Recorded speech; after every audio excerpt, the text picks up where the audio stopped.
ഞാൻ എപ്പോഴും പറയുന്നൊരു കാര്യമാണ്, അവഗണിച്ചവരെ പരിഗണിക്കേണ്ടി വരും. തള്ളിക്കളഞ്ഞതിനെ അന്വേഷിച്ച് ചേർത്ത് പിടിക്കേണ്ടി വരും. ക്രിസ്തുവിൽ വിശ്വസിക്കുന്ന ഒരുത്തനും ഒരു കുടുംബവും ഒരു വ്യക്തിയും ലജ്ജിച്ചു പോകത്തില്ല എന്ന് വേദപുസ്തകം ഉറപ്പു തരുന്ന പ്രവൃത്തികൾ 4-ാം അധ്യായം 11-12 വാക്യങ്ങൾ. വീട് പണിയുന്നവരായ നിങ്ങൾ തള്ളിക്കളഞ്ഞിട്ട് കോടിന്റെ മൂലക്കല്ലായി തീർന്ന കല്ല് ഇവൻ തന്നെ. മറ്റൊരുത്തിലും രക്ഷയില്ല. നാം രക്ഷിക്കപ്പെടുവാൻ ആകാശത്തിന്റെ കീഴിൽ മനുഷ്യരുടെ ഇടയിൽ നൽകപ്പെട്ട വേറൊരു നാമവും ഇല്ല. സാധാരണ നിലയിൽ നമ്മൾ ഈ വാക്യം വായിക്കുമ്പോൾ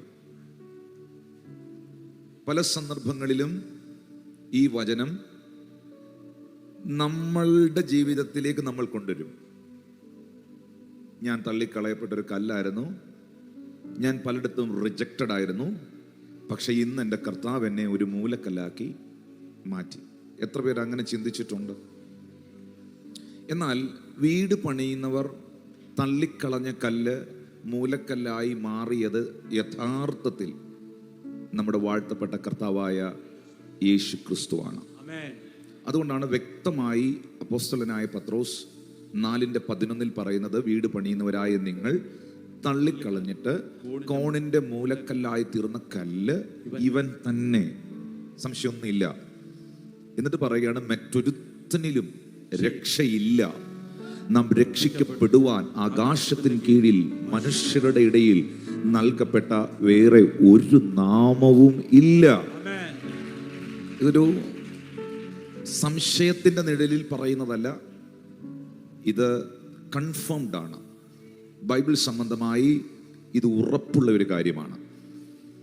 യേശു കർത്താവിൻ്റെ ജനന, ജീവിത, മരണ, പുനരുത്ഥാന, മടങ്ങിവരവ് അപ്പോസ്തല പ്രവൃത്തി 4:11 നിങ്ങൾ വായിക്കുന്നതെങ്കിലും ഇത് പ്രവാചകന്മാർ പ്രവചിച്ചിരുന്ന ഒരു പ്രവചനമാണ്.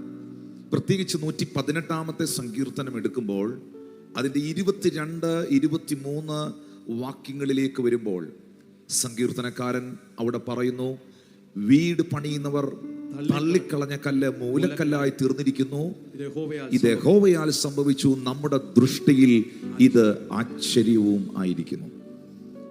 എനിക്ക് ഈ അപ്പോസ്തല പ്രവൃത്തി 4:11 അറിയുന്നതിന് മുമ്പ് ഈ 118-ാം സങ്കീർത്തനത്തിന്റെ 22-ാം വാക്യം ഞാനും പ്രാർത്ഥിച്ചിട്ടുണ്ട്. കർത്താവേ, ഇത് മനുഷ്യന്റെ ദൃഷ്ടിയിൽ ആശ്ചര്യമായിരിക്കുന്നു, ഇത് യഹോവയാൽ സംഭവിച്ചതാണ്. യഥാർത്ഥത്തിൽ വേദപുസ്തക അടിസ്ഥാനത്തിൽ വീട് പണിയുന്നവർ തള്ളിക്കളഞ്ഞ കല്ല് മൂലക്കല്ലായി തീർന്നതും അത് യഹോവയാൽ സംഭവിച്ചു, അത് മനുഷ്യന്റെ ദൃഷ്ടിയിൽ ആശ്ചര്യമായി മാറിയതും നമ്മുടെ വാഴ്ത്തപ്പെട്ട കർത്താവായ യേശു ക്രിസ്തുവിനെ കുറിച്ചുള്ള വേദപുസ്തക പ്രവചനമാണ്. അപ്പോൾ നിങ്ങൾ എന്നോട് ചോദിക്കുന്നു, യേശുവിന്റെ ജനന, ജീവിത, മരണ, പുനരുത്ഥാന, മടങ്ങി വരവ് ഇത്രയും ഈ ഒരൊറ്റ പ്രവചനത്തിൽ, ഒറ്റ വാക്യത്തിൽ എങ്ങനെ സംഭവിക്കും? നിങ്ങൾക്കറിയാമോ, ഞാൻ എപ്പോഴും പറയുന്നൊരു കാര്യമാണ്, അവഗണിച്ചവരെ പരിഗണിക്കേണ്ടി വരും. തള്ളിക്കളഞ്ഞതിനെ അന്വേഷിച്ച് ചേർത്ത് പിടിക്കേണ്ടി വരും. നമ്മളൊക്കെ പലരും മറന്നു കളഞ്ഞതിനെ പിന്നത്തേതിൽ മാനിക്കേണ്ടി വരും. നമ്മൾ നിന്ദിച്ച ചിലരിതിനെ ദൈവം ചിലരെടുത്ത് മാനിക്കുമ്പോൾ നമ്മൾ അവർക്ക് വിധേയപ്പെടേണ്ടി വരും. ഇതുപോലെ ജനനം കൊണ്ടും ജീവിതം കൊണ്ടും മരണം കൊണ്ടും ജീവിതത്തിൽ അവഗണനകൾ ഏറ്റുവാങ്ങിയ, തിരസ്കരിക്കപ്പെട്ട, തള്ളിക്കളയപ്പെട്ട ഒരു കല്ലായിരുന്നു ക്രിസ്തു. വീട് പണിയുന്നവരായ നിങ്ങൾ തള്ളിക്കളഞ്ഞ കല്ല് മൂലക്കല്ലായി മാറി. ആ കല്ല് ഇവൻ തന്നെ, യേശു തന്നെ എന്ന് തിരുവെടുത്ത് പറയുമ്പോൾ ആ കർത്താവ് എവിടെയെല്ലാം അവഗണിക്കപ്പെട്ടവനായിരുന്നു, അവഗണിച്ചവർക്കെല്ലാം ഭിന്നത്തേതിൽ അവനെ പരിഗണിക്കേണ്ടി വന്നു. ആ കല്ലിനെ ആരെല്ലാം തള്ളിക്കളഞ്ഞു? തള്ളിക്കളഞ്ഞ പലർക്കും ആ കല്ലിനെ അന്വേഷിച്ചു വന്ന് ചേർത്ത് പിടിക്കേണ്ടി വന്നു. ആരെല്ലാം ആ കല്ലിനെ അപമാനിച്ചു, അപമാനിച്ചവർക്കെല്ലാം ക്രിസ്തുവാകുന്ന കല്ലിനെ പിന്നത്തേതിൽ മാനിക്കേണ്ടി വന്നു. ഹല്ലേലൂയ. 1 കൊരിന്ത്യർക്കെഴുതിയ ലേഖനത്തിൽ കൊരിന്ത്യ സഭയോട് 3-ാം അധ്യായത്തിന്റെ 11, 12, 13 വാക്യങ്ങളിൽ പൗലോസ് അപ്പോസ്തലൻ പറയുന്നത് പോലെ, യേശു ക്രിസ്തു ഇട്ടിരിക്കുന്ന അടിസ്ഥാനമല്ലാതെ മറ്റൊന്നിടുവാൻ ആർക്കും കഴിയുകയില്ല. ആ കല്ല് അടിസ്ഥാനമുള്ള കല്ലായി മാറി. വായികൾ തുറന്നു പറയാമോ? തള്ളിക്കളയപ്പെട്ട കല്ല്, ക്രിസ്തുവാകുന്ന കല്ല് അടിസ്ഥാനമായ കല്ലായി മാറി. ആ കല്ലിൻ മുകളിലാണ്, ആ അടിസ്ഥാനത്തിന്റെ മുകളിലാണ് നമ്മുടെ ക്രിസ്തീയ ജീവിതത്തെ നമ്മൾ ബിൽഡപ്പ് ചെയ്യേണ്ടത്. നമ്മൾ ഒരു പക്ഷേ ഇന്ന് ഇവിടെ ആരാധനയിൽ പങ്കെടുക്കുമ്പോൾ, ഈ ശുശ്രൂഷയിൽ പങ്കെടുക്കുമ്പോൾ വ്യത്യസ്തമായ ആവശ്യങ്ങൾ, വ്യത്യസ്തമായ പ്രാർത്ഥനാ വിഷയങ്ങൾ, വ്യത്യസ്തമായ അനുഭവങ്ങളൊക്കെ നിങ്ങൾക്കുണ്ടായെന്ന് വരാം. പക്ഷേ നിങ്ങളുടെ ക്രിസ്തീയ ജീവിതം, നിങ്ങളുടെ വിശ്വാസ ജീവിതം നിലനിൽക്കുന്ന ജീവിതമായി, നിലവാരമുള്ള ജീവിതമായി മാറണമെങ്കിൽ മത്തായി സുവിശേഷം 7-ാം അധ്യായത്തിന്റെ 24 മുതലുള്ള വാക്യങ്ങളിൽ യേശു കർത്താവ് പറഞ്ഞതുപോലെ, എൻ്റെ വചനങ്ങളെ കേട്ട് ചെയ്യുന്നവനൊക്കെയും പാറമേൽ വീട് പണിത ബുദ്ധിയുള്ള മനുഷ്യനോട് തുല്യനാകുന്നു. 25-26 വാക്യങ്ങളിൽ പറയുന്നു, വൻമഴ ചൊരിഞ്ഞു, നദികൾ പൊങ്ങി, കാറ്റടിച്ചു, ആ വീടിന്റെ മേൽ അലച്ചു, അത് പാറമേൽ അടിസ്ഥാനമുള്ളതാകയാൽ വീണില്ല. 25-ാമത്തെ വാക്യത്തിൽ ഞാൻ നിൽക്കുകയാണ്, അത് പാറമേൽ അടിസ്ഥാനമുള്ളതാകയാൽ വീണില്ല. പ്രിയപ്പെട്ടവരെ, വീണില്ലെന്നല്ല, വീഴത്തില്ല. ഒന്ന് എത്ര പേർക്ക് ദൈവത്തെ സ്തുതിക്കാനായി കഴിയും? യേശു ക്രിസ്തുവാകുന്ന പാറമേൽ നിൽക്കുന്ന ഒരാളാണ് നിങ്ങളെങ്കിൽ ഞാൻ നിങ്ങളോട് തിരുവെഴുത്തുകളുടെ അടിസ്ഥാനത്തിൽ പറയുന്നു, യേശു ക്രിസ്തുവാകുന്ന പാറമേൽ നിൽക്കുന്നതിനെ ഈ ലോകത്തിലെ ഒരു ശക്തികൾക്കും വീഴ്ത്താൻ കഴിയുകയില്ല. യേശു ക്രിസ്തുവാകുന്ന പാറമേൽ നിൽക്കുന്നതിന് വൻമഴ ഉണ്ടാകും, ചിലപ്പോൾ നദികൾ പൊങ്ങും, കാറ്റടിക്കും, വീഴുമെന്നാണ് നിന്റെ ചിന്ത. പക്ഷെ വീഴുകയില്ല എന്നാണ് വചനം പറയുന്നത്. എന്നെ കേൾക്കുന്ന പ്രിയപ്പെട്ടവരെ, എന്നാൽ മണലിന്റെ മേൽ പണിതാൽ, ബുദ്ധിയിൽ പണിതാൽ, ചിന്തയിൽ പണിതാൽ, ജഡത്തിൽ പണിതുയർത്തിയാൽ, നമ്മുടെ ഇഷ്ടങ്ങളിൽ പണിതുയർത്തിയാൽ, നമ്മുടെ സ്വന്തം വിചാരങ്ങളിലും ബുദ്ധികളിലും പണിതുയർത്തിയാൽ ഒരുപക്ഷെ അതിന്റെ വീഴ്ച വലുതായിരിക്കും. യഥാർത്ഥമായി യേശുവിനെ രക്ഷിതാവും കർത്താവുമായി സ്വീകരിച്ച് പിതാവിന്റെയും പുത്രന്റെയും പരിശുദ്ധാത്മാവിന്റെ നാമത്തിൽ ദൈവത്തിന്റെ കൽപ്പന അനുസരിച്ച്, ദൈവത്തിന്റെ മാറ്റമില്ലാത്ത വചനത്തിൽ വിശ്വസിച്ച്, ദൈവിക വിശുദ്ധിയിൽ ജീവിതത്തെ സമർപ്പിച്ച്, കർത്താവുമായിട്ടുള്ള ബന്ധത്തിൽ ആഴമേറിയ ബന്ധം പുലർത്തുന്ന ഒരു വ്യക്തിയെ ഈ ലോകത്തിന്റെ ഏതെല്ലാം കാറ്റുകൾ അടിച്ചാലും, ഏതെല്ലാം തിരമാലകൾ പൊങ്ങിയാലും, വൻമഴ ചൊരിഞ്ഞാലും അത് വീഴത്തില്ല. നമുക്ക് വേണ്ടത് പാറമേൽ അടിസ്ഥാനമിട്ടതാണ്. പാറമേൽ അടിസ്ഥാനം എന്ന് പറയുമ്പോൾ വേദപുസ്തകം പറയുന്നു, ആ പാറ എന്റെ മൂലക്കല്ലാകുന്ന ക്രിസ്തുവാണ്. ആ പാറ ക്രിസ്തുവാകുന്ന പാറയാണ്. അതിനകത്ത് നിൽക്കുന്ന വിശ്വാസിയെ, ആ പാറമേൽ കാലുകളെ ഉറപ്പിച്ച ദൈവപൈതലേ, ഹല്ലേലൂയ.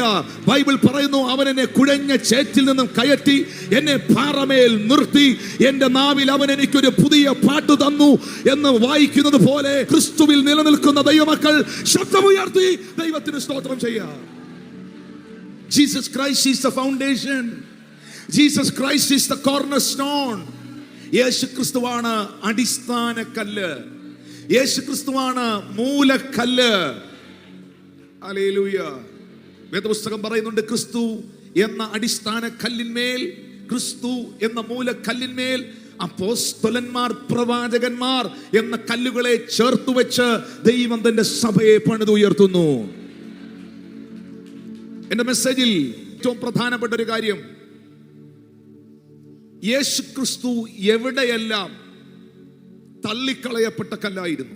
വീട് പണിയുന്നവരായ നിങ്ങൾ തള്ളിക്കളഞ്ഞ കല്ല് മൂലക്കല്ലായി മാറി എന്ന് എഴുതിയിരിക്കുമ്പോൾ, എവിടെയൊക്കെയാണ് യേശു കർത്താവ് റിജക്റ്റഡ് ആയത്?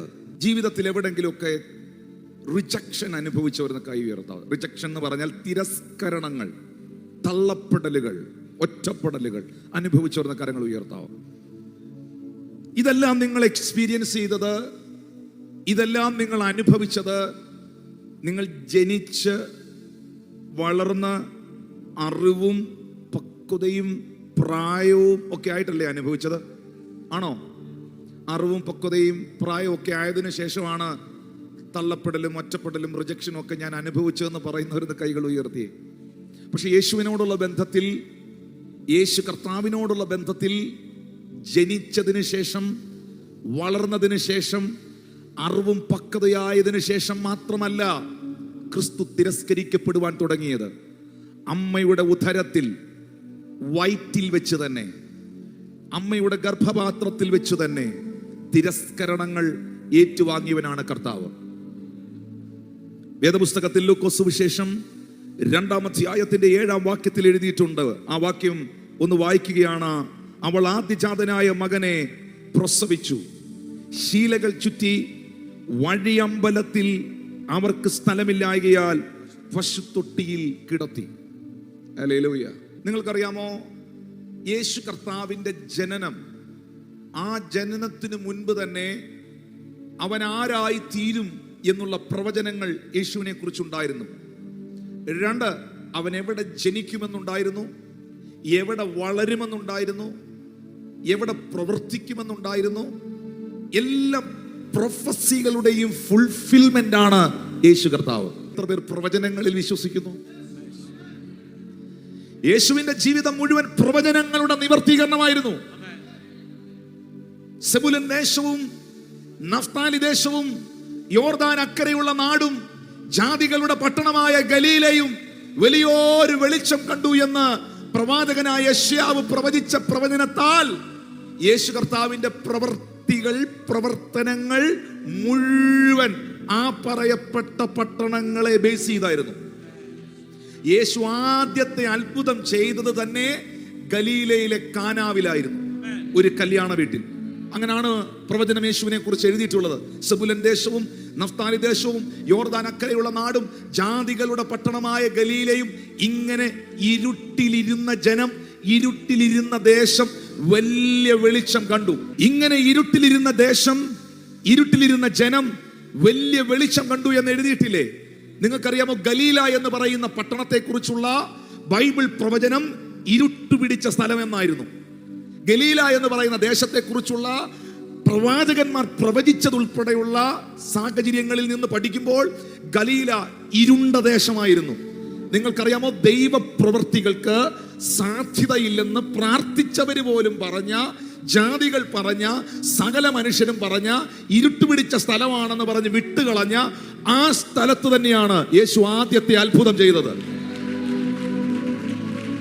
വിശ്വസിക്കുന്ന ചിലരോട് പറയുന്നു, എൻ്റെ വീടൊരു തകർന്ന വീടാണ്, എൻ്റെ വീടൊരു ഇരുട്ട് പിടിച്ച വീടാണ്, എൻ്റെ ജീവിതം ഒരു ഇരുട്ട് പിടിച്ച ജീവിതമാണ്, എൻ്റെ ജീവിതം ഗലീല പോലെ ഒരു തകർന്ന ജീവിതമാണ് എന്ന് പറയുന്ന ആരെങ്കിലും ഓൺലൈൻ സർവീസിൽ ഉണ്ടെങ്കിൽ ആദ്യത്തെ അത്ഭുതം നിന്റെ മേളിലാണ് കർത്താവ് ചെയ്യുവാൻ ഉദ്ദേശിക്കുന്നത്. വിശ്വസിക്കുന്നവർ കരങ്ങളെ അടിച്ച് അത് സ്വീകരിക്കാൻ തയ്യാറായ ആദ്യത്തെ miracle, the first miracle is happening in your house. ഞാൻ ചോദിക്കട്ടെ പ്രിയമുള്ളവരെ, ഞാൻ ചോദിക്കട്ടെ എൻ്റെ സഹോദരങ്ങളെ, ജാതികളുടെ പട്ടണമായ ഗലീല എന്ന് വിശേഷിപ്പിച്ച, ഇരുളടഞ്ഞ ദേശമെന്ന് വിശേഷിപ്പിച്ച ആ സ്ഥലത്തിലല്ലേ, ആ പട്ടണത്തിലല്ലേ യേശു കർത്താവ് ഫസ്റ്റ് മിറക്കിൾ ചെയ്തത്? കാനാവ് എന്ന് പറയുന്ന സ്ഥലം എവിടെയായിരുന്നു? ഗലീലയിൽ. ആ കാനാവിലെ കല്യാണത്തിലല്ലേ പച്ചവെള്ളം വീഞ്ഞാക്കി കർത്താവ് മാറ്റിയത്?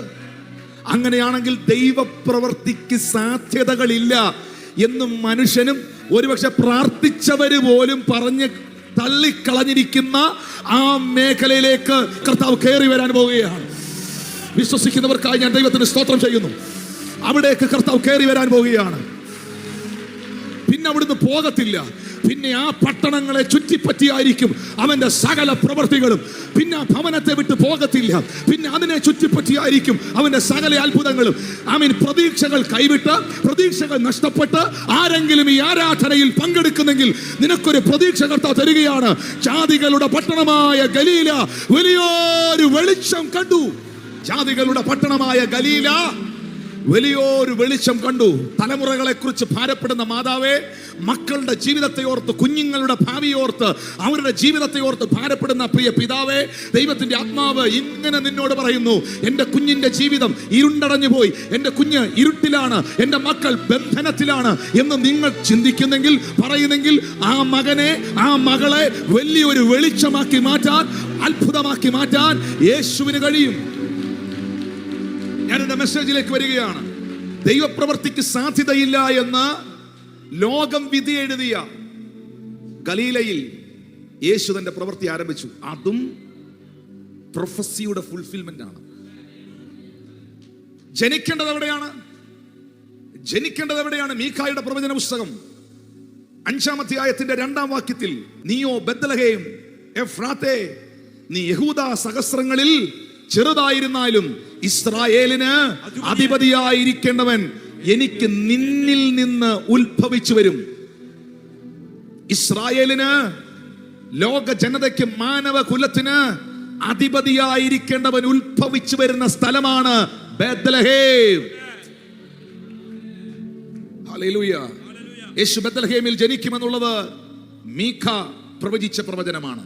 യേശുവിന്റെ ജനനം പ്രവചനങ്ങളുടെ നിവർത്തീകരണമാണ്.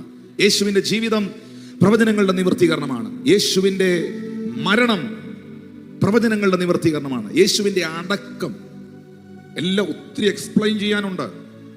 അടക്കം എന്റെ പരിശുദ്ധനെ ഞാൻ ദ്രവത്വം കാണുവാൻ സമ്മതിക്കത്തില്ല എന്നൊരു പ്രൊഫസി, പ്രവചനം യേശുവിനെ കുറിച്ചുണ്ടായിരുന്നു. പ്രവാചകന്മാർ പ്രവചിച്ചതാണ്. അവന്റെ അടക്കം സമ്പന്നന്മാരോടുകൂടെ ആയിരുന്നു എന്നൊരു പ്രവചനം യേശുവിനെ കുറിച്ചുണ്ടായിരുന്നു. കുറുനരികൾക്ക് കുഴിയും പറവകൾക്ക് ആകാശവും ഈ ഭൂമിയിലുണ്ട്, മനുഷ്യപുത്രന് തലചായ്ക്കുവാൻ ഇടമില്ല എന്ന് പറഞ്ഞ കർത്താവായ യേശു മശിഹായെ അടക്കിയത് എവിടെയാണെന്നറിയാവോ? ഒരു മിനിസ്റ്ററിന്റെ, ഒരു മന്ത്രിയുടെ, അന്നത്തെ കാലത്തെ ക്യാബിനറ്റ് പദവിയുള്ള ഒരു മന്ത്രിയുടെ, ആരെയും വെച്ചിട്ടില്ലാത്ത പൂന്തോട്ടത്തിനകത്തുള്ള, ഗാർഡനകത്തുള്ള അരുമത്യയിലെ മന്ത്രിയായ ജോസഫിന്റെ കല്ലറയിലാണ് യേശുവിനെ അടക്കിയത്.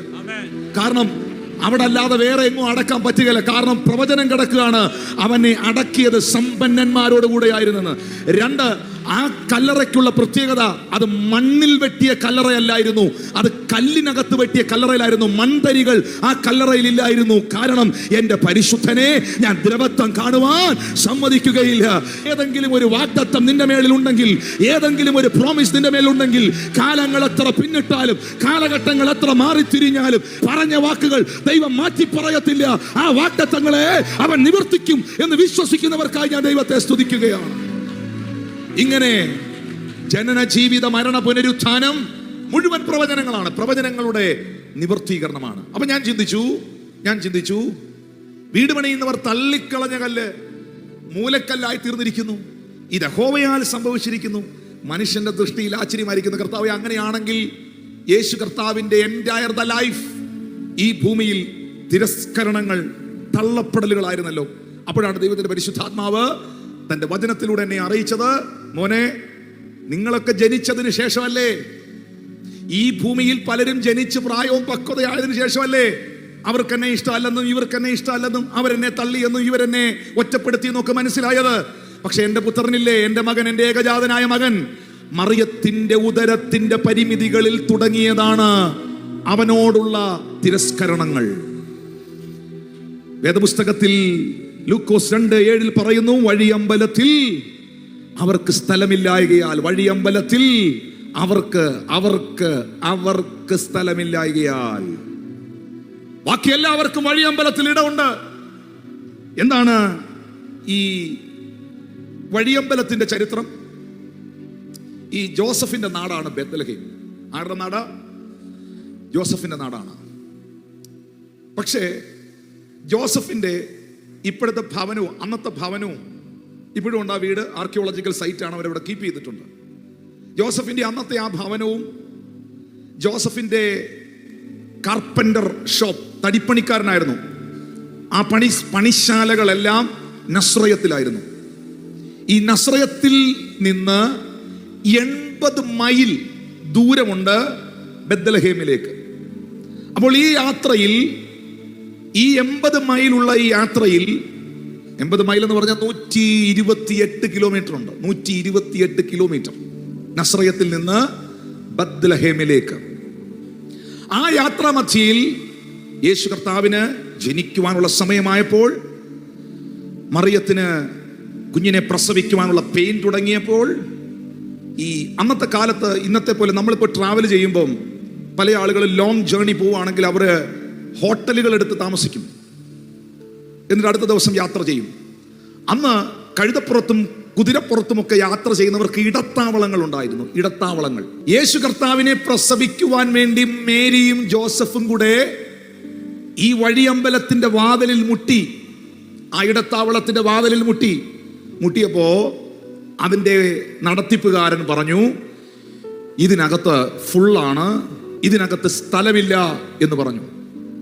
അടുത്ത സ്ഥലം പിടിക്കാൻ സമയമില്ല. പെട്ടെന്ന് അവർ നോക്കുമ്പോൾ ഈ ഹോട്ടലിൽ, ഈ വഴിയമ്പലത്തിൽ പാർത്തിരിക്കുന്ന പലരുടെയും, ജോസഫിന്റെ ഉൾപ്പെടെ, കഴുതയും കുതിരകളെ കെട്ടിയിരിക്കുന്ന ഒരു പശുശാല പോലെ ഒരു ക്രമീകരണം അവിടെ ആ വഴിയമ്പലത്തിനുണ്ട്. അവിടെ യേശുവിനെ കിടത്തി എന്ന് വേദപുസ്തകം പറയുന്നു. എന്റെ മെസ്സേജ് ഇതാണ്: വഴിയമ്പലത്തിനകത്ത് എല്ലാവർക്കും സ്ഥലം ഉണ്ടായിരുന്നു. മറിയത്തെയോ ജോസഫിനെയോ അവർക്ക് അഡ്ജസ്റ്റ് ചെയ്യാമായിരുന്നു. പക്ഷേ വേറൊരു പ്രശ്നം ഉണ്ടായിരുന്നു അന്നത്തെ സമയത്ത്. ആ പ്രശ്നം നാട്ടുകാരടിച്ചിറക്കിയ ഒരു കഥയാണ്. ആ കഥ മറിയത്തിന് അനുകൂലമല്ലായിരുന്നു. വിവാഹിതയാകുന്നതിന് മുൻപ്, അവിവാഹിതയായിരുന്നപ്പോൾ, കൂടി വരും മുൻപേ അവൾ ഗർഭവതിയായി. ഒരു സ്ത്രീ ഗർഭവതിയായാൽ 8 മാസം 9 മാസം 7 മാസം ഒക്കെ കഴിയുമ്പോൾ പറയണ്ട, കാണുന്ന ആളുകൾക്ക് അറിയാൻ പറ്റും. ലോക സഹജമാണ്. ഹല്ലേലൂയ. അപ്പോൾ നാട്ടുകാരുടെ ഇടയുടെ എല്ലാം ഒരു കുശുകുശുപ്പ്. എന്തിനേറെ പറയുന്നു, സ്വപ്നത്തിൽ മറിയത്തിന്റെ ഭർത്താവായ യേശുവിന്റെ വളർത്തച്ഛനായ ജോസഫിനോട് സ്വപ്നത്തിൽ വന്ന ദൂതൻ മറിയം ഗർഭം ധരിച്ചത് പരിശുദ്ധാത്മാവിൽ ആണ് എന്ന് പറഞ്ഞത് കൊണ്ടാ പുള്ളി ഡിവോഴ്സ് ചെയ്യാന്. അങ്ങനെയുണ്ട് ബൈബിളിൽ വാക്യം, മത്തായി സുവിശേഷത്തിൽ എഴുതിയിട്ടുണ്ട്. അപ്പൊ മൊത്തത്തിൽ ആളുകളുടെ ഇടയിൽ ഒരു കൺഫ്യൂഷനും ഒരു തെറ്റിദ്ധാരണ ഉണ്ടായിരുന്നു. മറിയത്തിന്റെ ഉദരത്തിൽ കിടക്കുന്ന ക്രിസ്തുവിന് ഈ ഭൂമിയിൽ ജനിക്കാൻ വഴിയമ്പലത്തിൽ ഇടം കൊടുക്കാതെ, വഴിയമ്പലക്കാർ സ്ഥലമില്ല പൊയ്ക്കോ എന്ന് പറഞ്ഞ് വിടുന്ന ആ രംഗമുണ്ടല്ലോ, മനസ്സിലാക്കണം, ഒരു സമൂഹം അവനെ തള്ളുകയാണ്. ഒരു സമൂഹം അവനെ റിജക്ട് ചെയ്യുകയാണ്. പുറത്തു വന്നിട്ടില്ല, ആള് ജനിച്ചിട്ടില്ല, വയറ്റിൽ വെച്ച് തന്നെ അവനിടം കൊടുക്കാതെ ഒരു സമൂഹം അവനെ റിജക്ട് ചെയ്യുകയാണ്. ഹല്ലേലൂയ. മത്തായിയുടെ സുവിശേഷം 2-ാം അധ്യായം 13-14 വാക്യത്തിലേക്ക് വരുമ്പോൾ, അവർ പോയ ശേഷം കർത്താവിന്റെ ദൂതൻ യോസഫിന് സ്വപ്നത്തിൽ പ്രത്യക്ഷനായി. പെട്ടെന്ന് ജോസഫിന് വീണ്ടും എൻകൗണ്ടർ ഉണ്ടാകുകയാണ്. നീ എഴുന്നേറ്റ് ശിശുവിനെയും അമ്മയും കൂട്ടിക്കൊണ്ട് മിസ്രൈമിലേക്ക് ഓടിപ്പോയി, ഞാൻ നിന്നോട് പറയുന്നത് വരെ അവിടെ പാർക്കുക. ഹെരോദാവ് ഈ കുഞ്ഞിനെ നശിപ്പിക്കുവാൻ അന്വേഷണം നടത്തുന്നുണ്ട്. യേശു കർത്താവ് ജനിച്ച് ദിവസങ്ങൾ, മണിക്കൂറുകൾ കഴിയുന്നതിന് മുൻപേ ദൈവദൂതൻ സ്വപ്നത്തിൽ പ്രത്യക്ഷപ്പെട്ട് ജോസഫിനോട് പറയുകയാണ്, പെട്ടെന്ന് കുഞ്ഞുമായിട്ട് സ്ഥലം വിടണം, ഈ സ്ഥലത്തുനിന്ന് പോണം, ഈജിപ്തിലേക്ക് പോണം. ഇന്നത്തെ പോലെ അല്ല, അന്ന് ട്രെയിൻ ബുക്ക് ചെയ്യാനോ ഫ്ലൈറ്റ് ബുക്ക് ചെയ്യാനോ ഒന്നും പറ്റുകയില്ല. എന്നെ ശ്രദ്ധിക്കുന്നുണ്ടോ? പെട്ടെന്ന് പോകാൻ പറ്റുകയില്ല. ഇത്രയും മണിക്കൂറുകൾ, ഇത്രയും ദൂരം. ഇസ്രായേലിൽ നിന്ന്, ഇസ്രായേൽ ഒരു രാജ്യമാണ്, ഈജിപ്റ്റ് എന്ന് പറഞ്ഞാൽ മിസ്രൈം, അത് വേറൊരു രാജ്യമാണ്. ഒരു രാജ്യത്ത് നിന്ന് അടുത്ത രാജ്യത്തിലേക്ക് അന്നത്തെ കാലത്ത് പോകണമെങ്കിൽ വാഹനമൃഗങ്ങൾ മാത്രമേ ഉള്ളൂ, കഴുതയോ അങ്ങനെ എന്തെങ്കിലും ക്രമീകരണങ്ങളേ ഉള്ളൂ. മറിയത്തെയും കുഞ്ഞിനെയും കഴുതപ്പുറത്ത് ഇരുത്തിക്കൊണ്ട് ജോസഫ് നടക്കുകയാണ്. ആ നടത്തം തിരസ്കരണത്തിന്റെ ഒരു നടത്തമല്ലേ? ജനിച്ചെടുത്ത് വളരാൻ പറ്റാതെ ജന്മദേശം റിജക്ട് ചെയ്യുന്ന കണ്ടോ?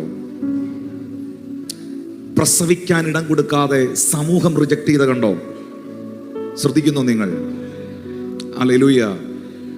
പിന്നെ നമ്മൾ കർത്താവിനെ കാണുന്നത് സ്നാപക യോഹന്നാനോടുള്ള ബന്ധത്തിലാണ്. ലൂക്കോസ് സുവിശേഷം 7-ാം അധ്യായത്തിന്റെ 19 മുതൽ 23 വരെയുള്ള വാക്യങ്ങൾ ഒന്ന് വായിക്കാവോ? എന്നാറേ യോഹന്നാൻ തന്റെ ശിഷ്യന്മാരിൽ 2 പേരെ വിളിച്ചു, കർത്താവിന്റെ അടുക്കൽ അയച്ചു. വരുവാനുള്ളവൻ നീയോ? അല്ല, ഞങ്ങൾ മറ്റൊരുത്തിനെ കാത്തിരിക്കണമോ എന്ന് പറയിച്ചു. വരാനുള്ളവൻ, യോഹന്നാൻ എന്താ ചോദിച്ചേ? വരാനുള്ളവൻ നീയോ, അതോ മറ്റാർക്കെങ്കിലും വേണ്ടി ഞങ്ങൾ കാത്തിരിക്കണമോ? യേശു ക്രിസ്തു ആര് എന്നുള്ളത് ഈ ലോകത്തിൽ എല്ലാവർക്കും കൺഫ്യൂഷനായിരുന്നു. അവൻ തച്ചന്റെ മകനല്ലയോ? അവൻ ജോസഫിന്റെ മകനല്ലയോ?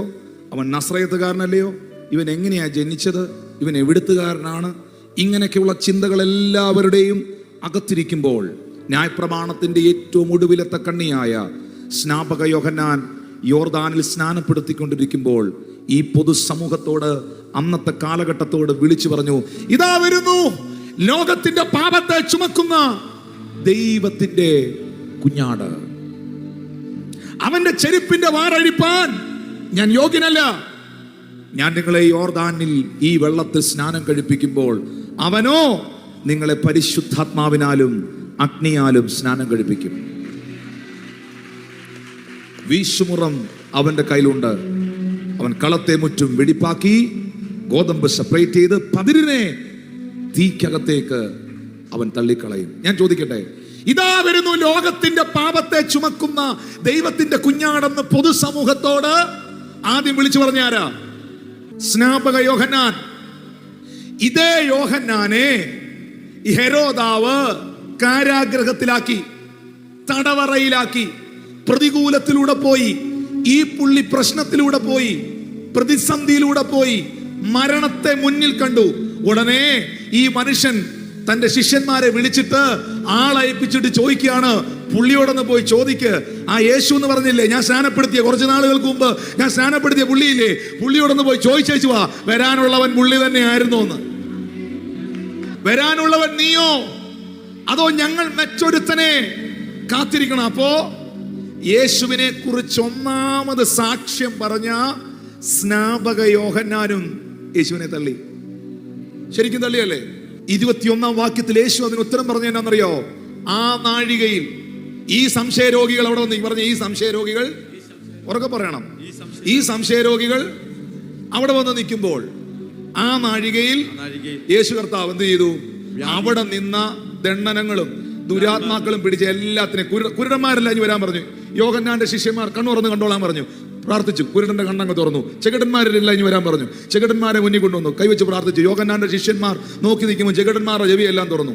22-ാമത്തെ വാക്യത്തിൽ ഇവരോട് പറഞ്ഞു, കുരുടർ കാണുന്നു, മുടന്തർ നടക്കുന്നു, കുഷ്ഠരോഗി ശുദ്ധമായി തീരുന്നു, ചെകിടർ കേൾക്കുന്നു, മരിച്ചവർ ഉയർത്തെഴുന്നേൽക്കുന്നു, ദരിദ്രരോട് സുവിശേഷം അറിയിക്കുന്നു. നിങ്ങൾ ഈ കാണുകയും കേൾക്കുകയും ചെയ്യുന്നത് യോഹന്നാനെ പോയി അറിയിക്ക്. എന്നിട്ട് 23-ാമത്തെ വാക്യത്തിലാണ് ഈ മെസ്സേജുമായിട്ട് ഇത് കണക്ട് ആകുന്നത്. യേശു പറഞ്ഞു, എന്നാൽ എങ്കിൽ ഇടറിപ്പോകാത്തവൻ. അപ്പൊ യോഹന്നാൻ എന്തു പറ്റി? ആരാ യേശുവിനെ കുറിച്ച് ഒന്നാമത് സാക്ഷ്യം പറഞ്ഞത്? ജീവനുള്ള ദൈവത്തിന്റെ കുഞ്ഞാടെന്ന് പറഞ്ഞത്. അവന്റെ ചെരുപ്പിന്റെ വാറഴിപ്പാൻ പോലും ഞാൻ യോഗ്യനല്ലെന്ന് പറഞ്ഞത്. പക്ഷെ പ്രതിസന്ധിയുടെ നടുവിൽ, വെല്ലുവിളിയുടെ നടുവിൽ, കഷ്ടതയുടെ നടുവിൽ പുള്ളിയും സംശയിച്ചു പോയി, പുള്ളിയും തെറ്റിദ്ധരിച്ചു പോയി. പ്രിയപ്പെട്ടവരെ, പിശാച് ഒരിക്കലും നമ്മുടെ ലൈഫിനെ ആ നിലയിൽ കൊണ്ടുപോകരുത്, ഇടറിപ്പോകരുത്. വിശ്വാസത്തിലും ദൈവത്തിന്റെ കൃപയിലും ഉറച്ചു നിൽക്കണം. ഒന്ന് കൈകൾ അടിച്ചത്. വിശ്വാസത്തിലും ദൈവത്തിന്റെ കൃപയിലും ആദ്യം ബൈബിളിൽ എഴുതിയിട്ടുണ്ട്, ആദ്യ വിശ്വാസം അവസാനത്തോളം കാത്തു സൂക്ഷിക്കുന്നവൻ രക്ഷിക്കപ്പെടുവാൻ ഇടയാകും. ഏറ്റവും അവസാനം വരെയും. ഒരു കാലഘട്ടത്തിൽ ഭയങ്കര സംഭവമായിരുന്നു. ഒരു കാലഘട്ടത്തിൽ ഹെരോദാവിനെ വിറപ്പിച്ചവനായിരുന്നു, ഏലിയാവിന്റെ ആത്മാവോടുകൂടെ വന്നവനായിരുന്നു എന്നൊന്നും പറയുന്നതിലല്ല കാര്യം. നിന്റെ ഊർജ്ജശ്വാസം പോകുന്നത് വരെയും, നീ ഈ ഭൂമിയിൽ നിൽക്കുന്ന അവസാന നിമിഷം വരെയും കർത്താവിലുള്ള വിശ്വാസത്തിൽ, ദൈവത്തിന്റെ കൃപയിൽ തെല്ലും ഇടറിപ്പോകാതെ അഭിഷേകത്തിൽ, ആത്മനിറവിൽ നിലനിൽക്കുവാൻ ദൈവത്തിന്റെ ആത്മാവ് സഭയോട്, എന്നെ കാണുന്ന പ്രിയപ്പെട്ടവരോട് ആലോചന അറിയിക്കുകയാണ്. വരാനുള്ളവൻ നീ തന്നെയാണോ? അതോ ഇനി വേറെ ആർക്കെങ്കിലും വേണ്ടി ഞങ്ങൾ കാത്തിരിക്കണോ? ഞങ്ങളോട് ഇത് ചോദിക്കാൻ സ്നാപക യോഹന്നാൻ ഞങ്ങളെ വിട്ടതാണ്. കർത്താവ് ആ സ്നാപക യോഹന്നാൻ ഇടറിപ്പോകാൻ ആഗ്രഹിക്കുന്നില്ല കേട്ടോ. അതുകൊണ്ട് ഇടറിപ്പോകുന്നവൻ അങ്ങ് പോട്ടെ എന്നല്ല, അവൻ ഇടറിപ്പോകാതിരിക്കാൻ വേണ്ടിയിട്ടാണ് ആ സ്പോട്ടിൽ നിന്ന് അന്ധനെയും കുരുടനെയും ചെകിടനെയും എല്ലാം വിളിച്ച് കർത്താവ് ഹീൽ ചെയ്തത്. എന്നിട്ട് പറഞ്ഞു, ഈ കാണുകയും ഈ കേൾക്കുകയും ചെയ്യുന്നത് യോഹന്നാനെ അറിയിക്കണം. കാരണം ഒരൊറ്റ വ്യക്തി പോലും സംശയിച്ച് തെറ്റിദ്ധരിച്ച് വിശ്വാസത്തിൽ നിന്ന് പോകരുത്. തെറ്റിദ്ധരിപ്പിക്കാൻ പിശാചുണ്ട് ഇവിടെ, തെറ്റിദ്ധരിപ്പിക്കാൻ സാത്താന്റെ ദൂതനുണ്ട് ഇവിടെ, തെറ്റിദ്ധരിപ്പിക്കാൻ അശുദ്ധാത്മാക്കൾ ഉണ്ട് ഇവിടെ.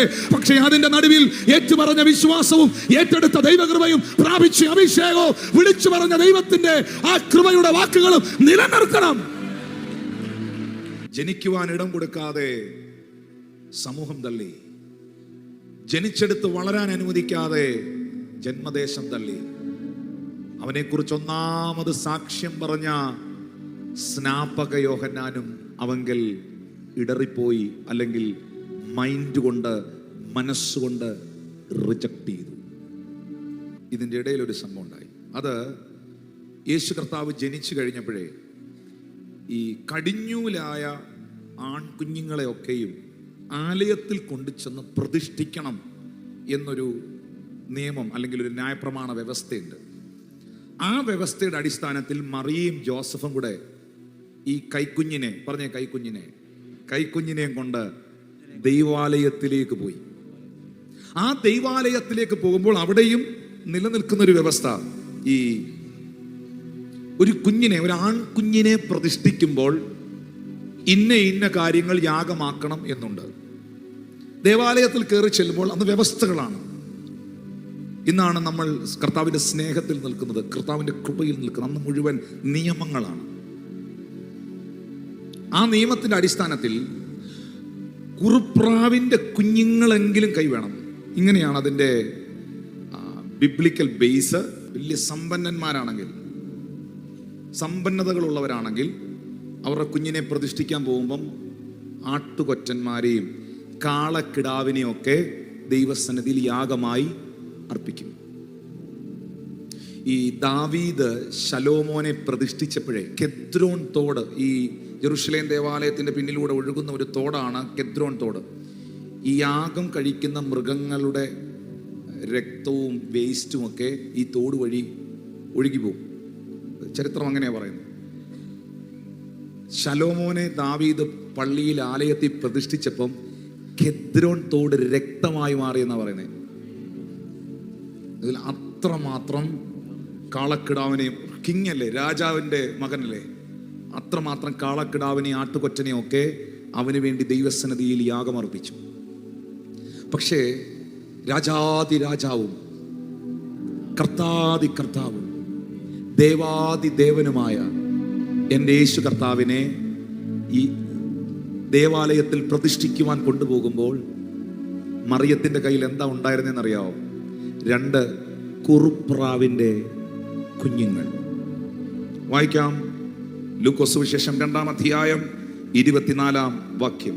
അവനെ കർത്താവിന് അർപ്പിക്കുവാനും ഒരിണക്കുറുപ്രാവിനെയോ 2 പ്രാക്കുഞ്ഞുങ്ങളെയോ കർത്താവിൻ്റെ ന്യായപ്രമാണത്തിൽ കൽപ്പിച്ചതുപോലെ യാഗം കഴിക്കാനും അവർ അവനെ യെരൂശലേമിലേക്ക് കൊണ്ടുപോയി.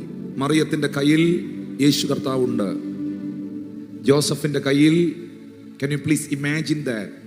ജോസഫിൻ്റെ കയ്യിൽ കുറുപ്രാവിൻ്റെ പ്രാക്കുഞ്ഞുങ്ങളുണ്ട്. സമ്പന്നന്മാരോടൊപ്പം നിൽക്കാൻ ആട്ടുകൊറ്റന്മാർ കയ്യിലില്ല, കളക്കിടാങ്ങൾ കയ്യിലില്ല.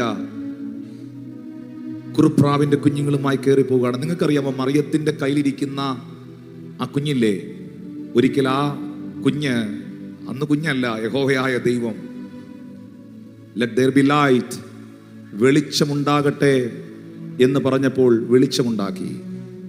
ഈ പ്രപഞ്ചത്തെ മുഴുവൻ സൃഷ്ടിച്ചവനാണ് ഈ തോളിൽ കിടക്കുന്നത്. യേശു പറഞ്ഞു, എന്നെ കണ്ടവൻ എൻ്റെ പിതാവിനെ കണ്ടിരിക്കുന്നു. ഈ പ്രപഞ്ചത്തെ മുഴുവൻ സൃഷ്ടിച്ചവനാണ് ഈ തോളിൽ കിടക്കുന്നത്. ആ കുഞ്ഞിൻ്റെ കുഞ്ഞിനാവെന്ന് അനക്കി, ആ തോളിൽ കിടക്കുന്ന കുഞ്ഞിൻ്റെ കുഞ്ഞിനാവെന്ന് അനക്കി, ഒന്ന് പറഞ്ഞാൽ 1000കണക്കിന് ആട്ടുകൊറ്റന്മാരും കാളക്കിടാങ്ങളും നിരക്കും അവിടെ. പക്ഷേ ബൈബിൾ പറയുന്നു, ഞാനും നിങ്ങളും സമ്പന്നനാകുവാൻ അവൻ ദരിദ്രനായി ഭൂമിയിലേക്ക് വന്നു. ഒന്ന് കരമടിച്ച്, ഞാനും നിങ്ങൾ സമ്പന്നനാകുവാൻ അവൻ ദരിദ്രനായി ഭൂമിയിലേക്ക് വന്നു. Hallelujah, hallelujah, hallelujah. പക്ഷെ മറുഭാഗത്ത് വിശ്വസിക്കുന്നവരോടൊരു മെസ്സേജ് ഞാൻ പറയാം. സമ്പന്നന്മാരോട് കൂടെ നിൽക്കുവാൻ നിനക്ക് കാളക്കിടാവില്ലെങ്കിലും, പണക്കാരുടെ കൂടെ നിൽക്കാൻ നിനക്ക് കാട്ടുകൊറ്റന്മാരില്ലെങ്കിലും, നിന്റെ തോളിൽ കിടക്കുന്ന ഈ കുഞ്ഞില്ലേ, നിനക്കത് ഇനഫാണ്. ആരുടെ കയ്യിലും ഇല്ലത്. അഖിലാണ്ടത്തിന്റെ സൃഷ്ടാവ് നിന്റെ അകത്തുണ്ടോ? സർവചരാചരങ്ങളെയും സൃഷ്ടിച്ചവൻ നിന്റെ ആത്മമനുഷ്യനിൽ ജനിച്ചിട്ടുണ്ടോ? അത് ഇനഫാണ്. ഹല്ലേലൂയ. രാജാക്കന്മാരുടെ കുഞ്ഞുങ്ങളെ പ്രതിഷ്ഠിക്കുന്നവരുടെ കൂടെ നിൽക്കാൻ ആട്ടുകൊറ്റനോ കാളക്കിടാവോ മറിയത്തിന്റെ കയ്യിൽ ഇല്ലെങ്കിലും, ജോസഫിന്റെ കയ്യിൽ കുറുപ്രാവിന്റെ കുഞ്ഞെ ഉള്ളെങ്കിലും, അവിടെ നിൽക്കുന്ന എല്ലാ കുഞ്ഞുങ്ങളെ അവിടെ പ്രതിഷ്ഠിക്കാൻ കൊണ്ടുവന്ന എല്ലാ കുഞ്ഞുങ്ങളെയും പോലൊരു കുഞ്ഞാണോ മറിയമേ നിന്റെ കയ്യിൽ ഇരിക്കുന്നേ? കാലഘട്ടത്തെ AD എന്നും BC എന്നും രണ്ടായി തിരിച്ച് അന്ധന്റെ കണ്ണ് തുറക്കേണ്ടവൻ, ചെകിടന്റെ ചെവിയെ കേൾപ്പിക്കേണ്ടവൻ, ഊമരെ സംസാരിപ്പിക്കേണ്ടവൻ, മരിച്ചവരെ ഉയർപ്പിക്കേണ്ടവൻ, കുഷ്ഠരോഗിയെ ശുദ്ധമാക്കേണ്ടവൻ, മാനവകുലത്തെ മുഴുവനും തന്റെ രക്തത്താൽ വിമോചിപ്പിക്കേണ്ടവൻ. എന്തിനേറെ പറയുന്നു, ആമീൻ, ആദം തുടങ്ങി സകല പഴയ നിയമ വിശുദ്ധന്മാരെയും പാതാളത്തിനകത്ത് പോയി ഉദ്ധരിച്ച് പുറത്തു കൊണ്ടുവരണവൻ. അതുകൊണ്ടാണ് കൊച്ചു കുഞ്ഞു ഉപദേശി ചങ്കത്ത് തട്ടിപ്പാടിയത്, ഹല്ലേലൂയ, എൻ്റെ സമ്പത്ത് എന്ന് ചൊല്ലാൻ വേറെ ഇല്ലൊന്നും, യേശു മാത്രം സമ്പത്ത്. കർത്താവിനെ അറിയുന്നവനെ കർത്താവ് അനുഗ്രഹിക്കുമോ? ഉറപ്പായിട്ടും അനുഗ്രഹിക്കും. നന്മ വരുമോ? ഉറപ്പായിട്ടും വരും, ഉറപ്പായിട്ടും വരും. ബൈബിൾ പറയുന്നു, അവൻ എന്നെ മനുഷ്യരെ തലയിലൂടെ കയറി ഓടിക്കുമാറാക്കി, എങ്കിലും അവൻ എന്നെ സമൃദ്ധിയിലേക്ക് കൊണ്ടുവന്നു. അവൻ അനുഗ്രഹിച്ചിട്ട് അവർ അത്യന്തം വർദ്ധിച്ചു, അവരുടെ കന്നുകാലികളൊന്നും കുറഞ്ഞു പോയില്ല. ഹല്ലേലൂയ. അബ്രഹാമിനെ ദൈവം അനുഗ്രഹിച്ചു, വർദ്ധിപ്പിച്ചു. ഇസഹാക്കിനെ അനുഗ്രഹിച്ചു, വർദ്ധിപ്പിച്ചു. ദൈവം അനുഗ്രഹിക്കും, ഉറപ്പാണ്. പക്ഷേ നിങ്ങളുടെ കൈവശം ഇരിക്കുന്ന സമ്പത്തല്ല യഥാർത്ഥ സമ്പത്ത്. അത് ഈ ഭൂമിയിൽ തന്ന താൽക്കാലിക സമ്പത്താണ്. പക്ഷെ ഏറ്റവും വലിയ സമ്പത്ത്, ഏറ്റവും വലിയ ധനം യേശുവാണ്. ഹല്ലേലൂയ. ആ കൈ ഒന്ന് ഉയർത്തി പിടിച്ചേ, യേശു എന്റെ സമ്പത്താന്നുള്ളവർ ശബ്ദം ഉയർത്തി പാടിയേ. ഓ എന്റെ സമ്പത്തെന്നു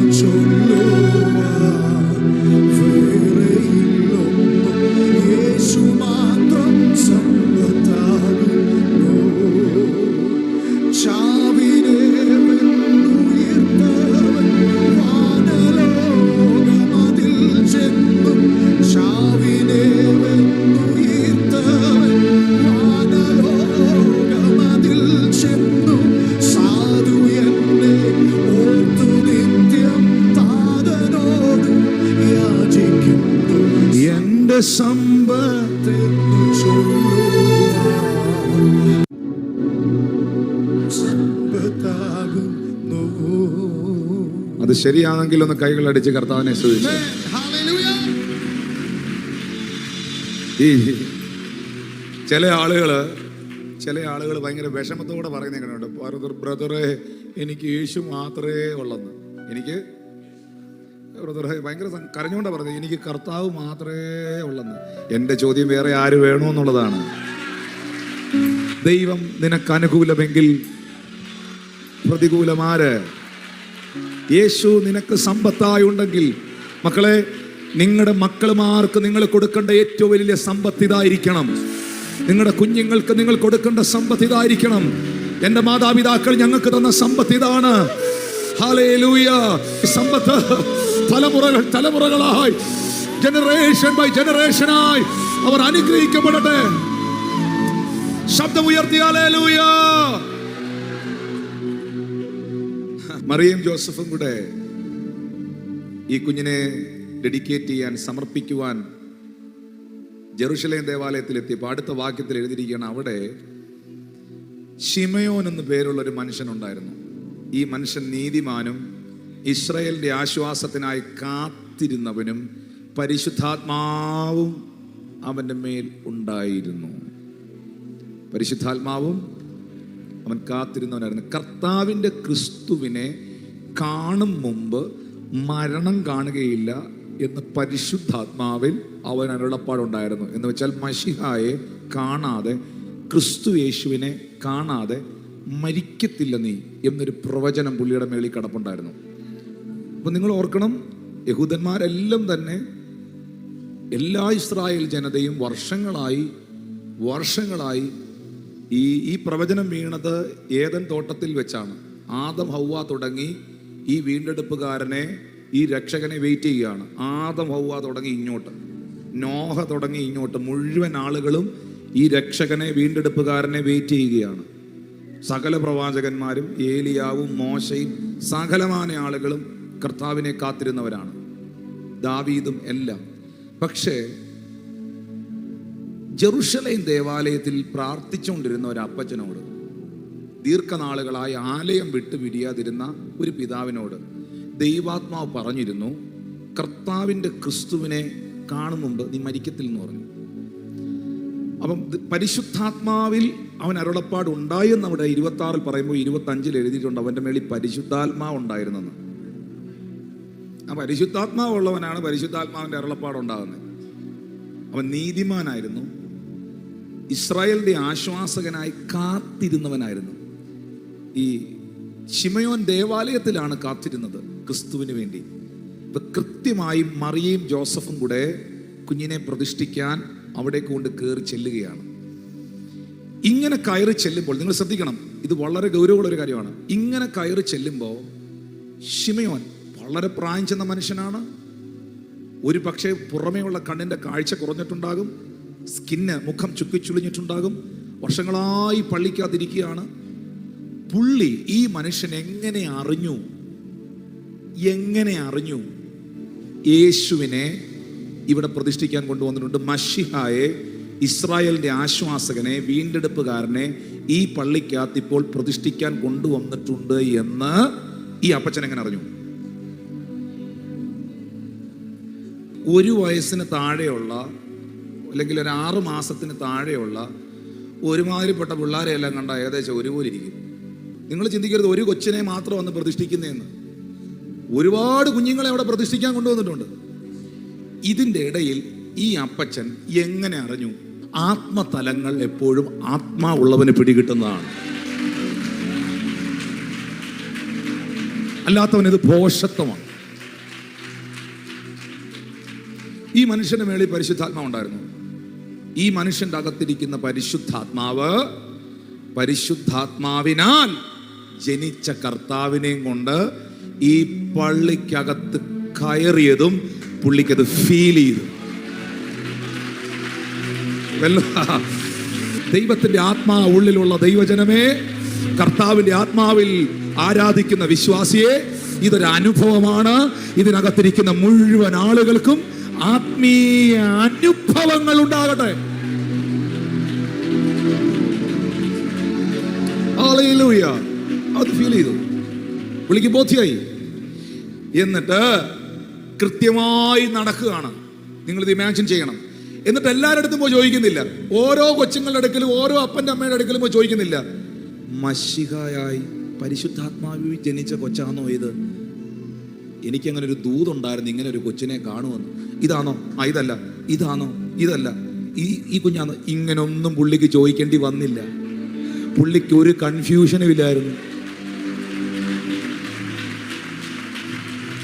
കൃത്യമായി. അതാണ് 27-ാം വാക്യം പറയുന്നത്, അവൻ ആത്മനിയോഗത്താൽ ദേവാലയത്തിലേക്ക് ചെന്നു.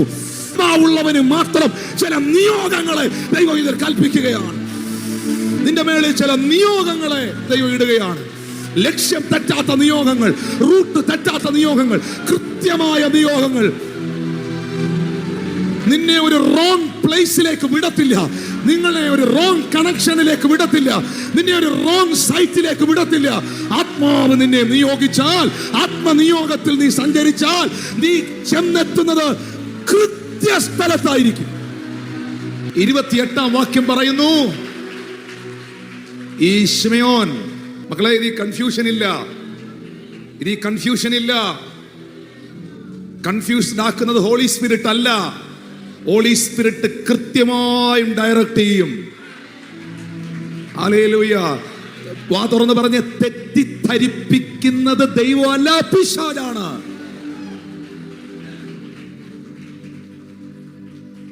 ഒരു തെറ്റിദ്ധാരണയില്ല, ഒരു കൺഫ്യൂഷനും ഇല്ല. കൃത്യമായി ശിമയോൻ മറിയത്തിന്റെ ജോസഫിന്റെ അടുക്കലെത്തി.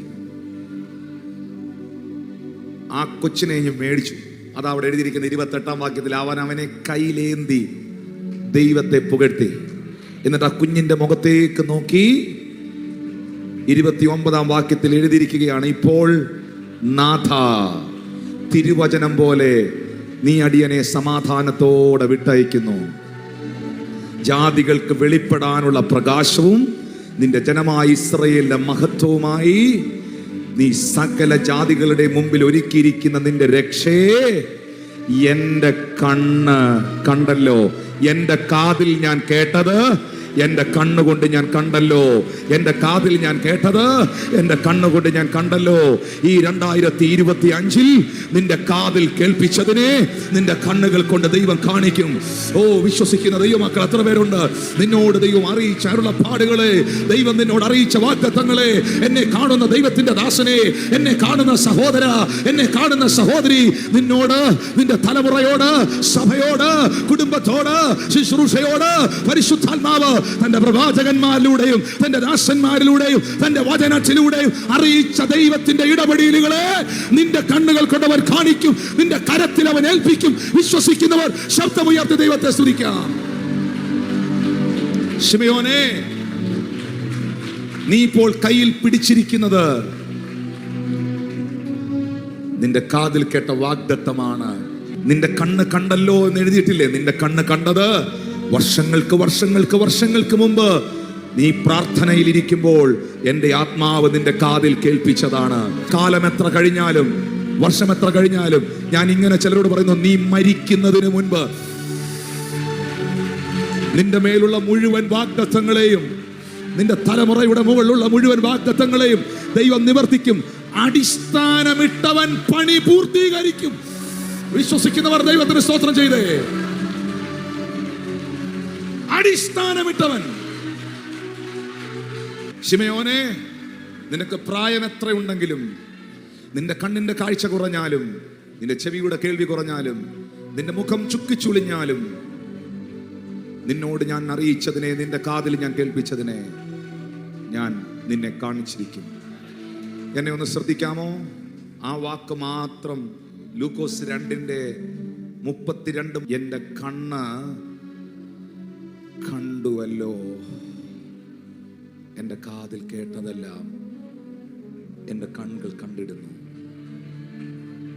പുകഴുവാനൊന്നുമില്ല, മഹത്വം എൻ്റെ യേശുവിന്. എല്ലാവരോടും ഞാൻ പറയുന്നു, രാത്രിയിൽ ഇങ്ങനെ കണ്ണുനീരോടെ പ്രാർത്ഥിച്ചപ്പോ, ബൈബിൾ തുറന്നപ്പോ, ബൈബിളിലോട്ട് ഇങ്ങനെ കണ്ണുനീരിങ്ങനെ ഇറ്റിറ്റ് വീണപ്പോ, അതിനകത്തുനിന്നൊരു വാക്യം നിന്റെ ഹൃദയത്തിൽ ദൈവം തന്നു. അതിങ്ങനെ വരയിട്ട് വെച്ചു, അല്ലെങ്കിൽ എഴുതി വെച്ചു, നോട്ട് ചെയ്ത് വെച്ചു, അല്ലെങ്കിൽ ദൈവത്തിന്റെ ആത്മാവ് തന്റെ ദാസന്മാരിലൂടെ, തന്റെ പ്രവാചകന്മാരിലൂടെ സംസാരിച്ചു. ഇത് ഹൃദയത്തിൽ കോറിയിട്ട് വെച്ചു. പക്ഷെ സാഹചര്യം നോക്കുമ്പോൾ ഇത് നടക്കാനൊരു സാധ്യതയില്ല. അവസ്ഥ നോക്കിയാൽ ഇത് സംഭവിക്കാൻ എൻ്റെ മുമ്പിൽ ഒരു സാധ്യതകളും ഞാൻ കാണുന്നില്ല. പക്ഷെ വിശ്വസിക്കണം ശിമയോനെ, നിന്റെ കാതിൽ ദൈവാത്മാവ് കേൾപ്പിച്ചത് കാലങ്ങൾ പലത് പിന്നിട്ടപ്പോൾ നിന്റെ തലമുറയിൽ ആർക്കും കാണാൻ കഴിയാത്ത ഈ രക്ഷകനെ, നിന്റെ കണ്ണ്, ഇത് പേഴ്സണലാണ്, നിന്റെ കണ്ണ് എല്ലാവരും കാണണമെന്നില്ല, എല്ലാവരെയും കാണിക്കണമെന്നില്ല, പക്ഷെ കാത്തിരുന്നവനെ കാണിക്കും. എല്ലാവരും കാണണമെന്നില്ല, എല്ലാവരെയും കാണിക്കണമെന്നുമില്ല, പക്ഷെ കാത്തിരുന്നവനെ കാണിക്കും. ഈ എൻ്റെ കാതിൽ കേട്ടതല്ല, എൻ്റെ കണ്ണുകൾ കണ്ടിടുന്നു. പുകഴുവാനൊന്നുമില്ലേ, മഹത്വം എന്നേശുവേ. ഒരിക്കൽ കൂടെ കൈകൾ ഉയർത്തി പാടി, എൻ കാതിൽ കേട്ടതല്ല, എൻ്റെ കാതിൽ കേട്ടതല്ല, എൻ്റെ കണ്ടിടുന്നു.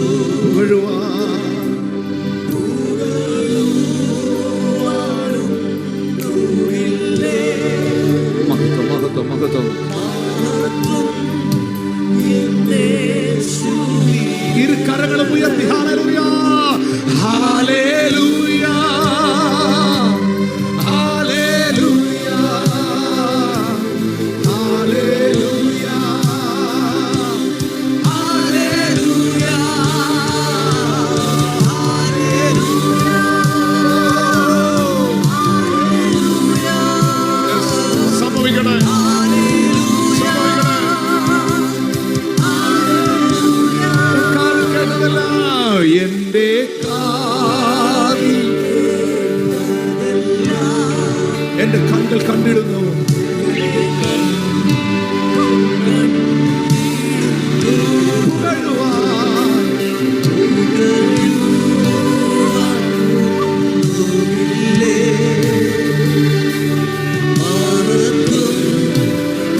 വർണ്ണിച്ചിടാൻ വാക്കു പോരായേ.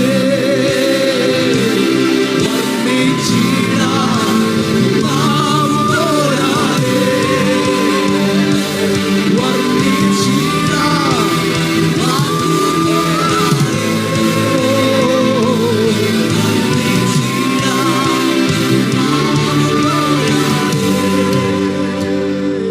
Hallelujah.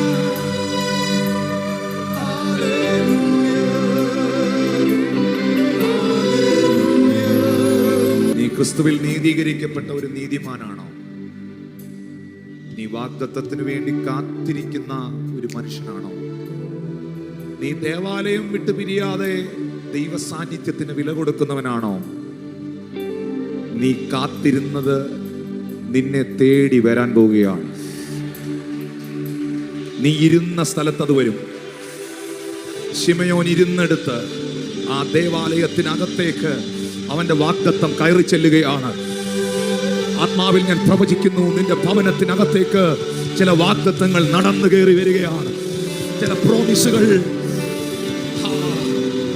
നിന്റെ ജീവിതത്തെ ലക്ഷ്യമാക്കി വരികയാണ്. വർണ്ണിച്ചിടാൻ വാക്കു പോരായേ. വർണ്ണിച്ചിടാൻ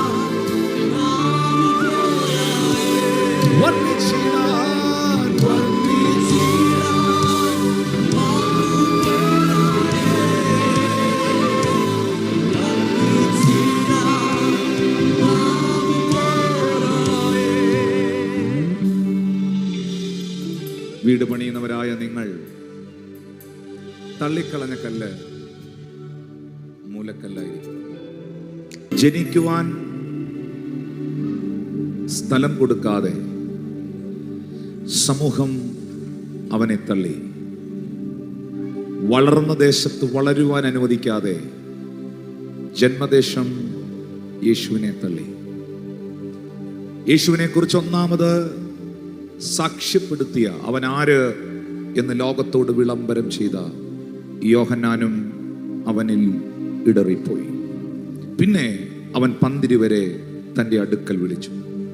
സകലവിധ വ്യാധിയും ദീനവും പൊറുപ്പിക്കുവാൻ അവർക്ക് ശക്തിയും അധികാരവും നൽകി. അതിൽ യേശു പറഞ്ഞു, ഒന്നാമൻ പത്രോസ്.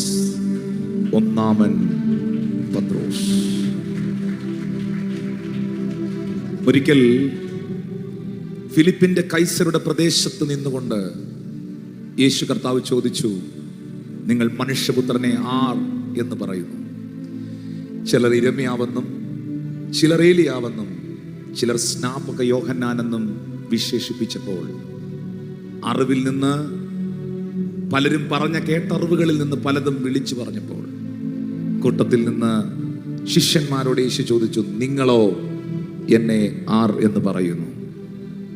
ആർക്കും മുന്നോട്ടിറങ്ങി വന്ന് ഉത്തരം പറയാനുള്ള ആ ചങ്കൂറ്റമില്ലാതെ നിൽക്കുന്ന സമയത്ത് അങ്ങോട്ടും ഇങ്ങോട്ടും മുഖാമുഖം നോക്കുമ്പോൾ ഒന്നാമൻ പത്രോസ് എന്ന് വിശേഷിപ്പിച്ചവൻ ആ കൂട്ടത്തിൻ്റെ ഇടയിൽ നിന്ന് പുരുഷാരം കേൾക്കെ, സമൂഹം കേൾക്കെ, തൻ്റെ സഹപ്രവർത്തകരും കൂട്ടുവേലക്കാരും കേൾക്കെ വിളിച്ചു പറഞ്ഞു, നീ ജീവനുള്ള ദൈവത്തിൻ്റെ പുത്രനായ ക്രിസ്തു ആകുന്നു.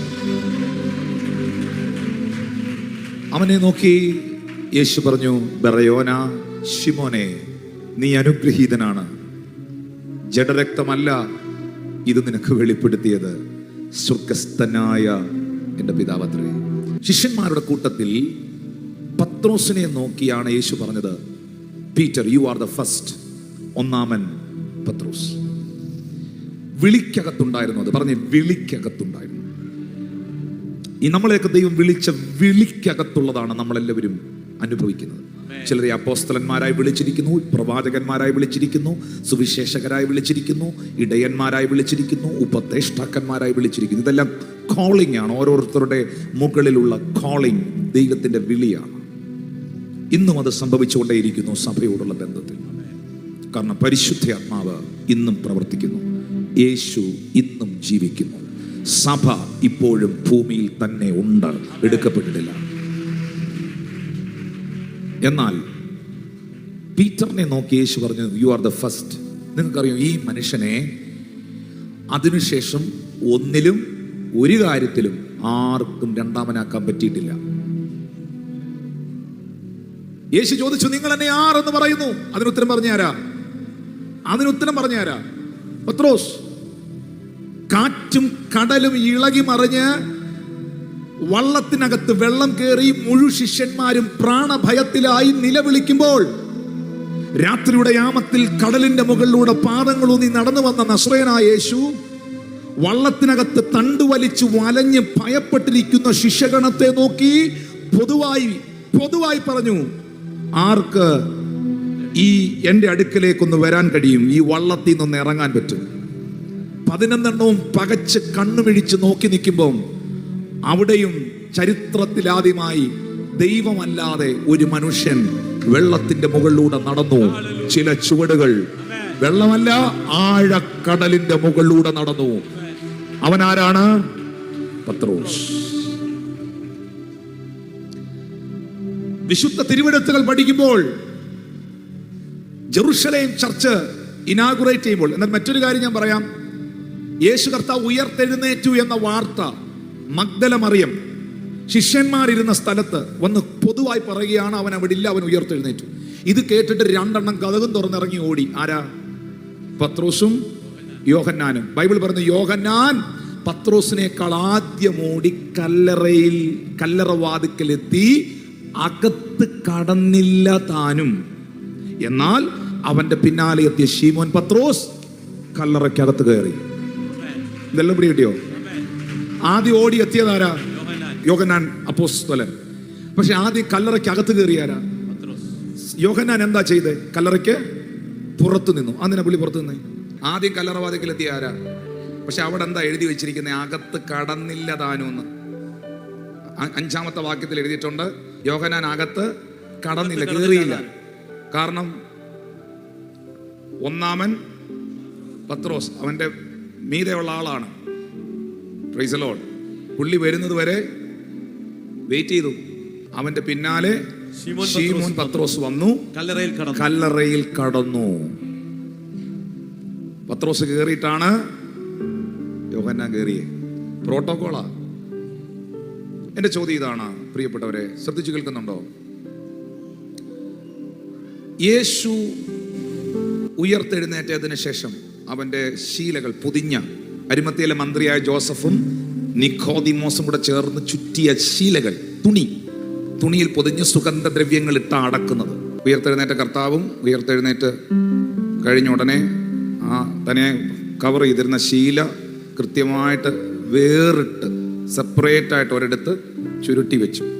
ഇത് ആദ്യം കണ്ടതാരാ? പത്രോസ്. യേശു ദൈവപുത്രനാണെന്ന് ആദ്യം പറഞ്ഞ ആരാ? പത്രോസ്. കടലിന്റെ മുകളിലൂടെ നടന്ന ആരാ? ഇനി വേദപുസ്തകത്തിൽ ആദ്യത്തെ സ്നാന ശുശ്രൂഷ 3000 ആദ്യത്തെ പ്രസംഗം നടത്തിയ ആരാ? പത്രോസ്. ആദ്യത്തെ സ്നാന ശുശ്രൂഷ നടത്തിയ ആരാ? പത്രോസ്. വേദപുസ്തകത്തിൽ മരിച്ച തബീതെ പീറ്റർ ഉയർപ്പിച്ചു. ബൈബിളിനകത്ത് ആദ്യം മരിച്ച ആളെ ഉയർപ്പിച്ച ആരാ? പത്രോസ്. കാരണം അവന്റെ മേലൊരു വിളി വീണു, ഒന്നാമൻ പത്രോസ്. യേശുവിനോട് ഈ പുള്ളി കയറി ഒരിക്കൽ പറഞ്ഞു കളഞ്ഞു, കർത്താവേ, നീ ക്രൂശിക്കപ്പെടാൻ പാടില്ല, നീ മരിക്കാൻ പാടില്ല. സങ്കടം ഉണ്ടായോണ്ട് പറയുകയാണ്, നീ മരിക്കരുത്.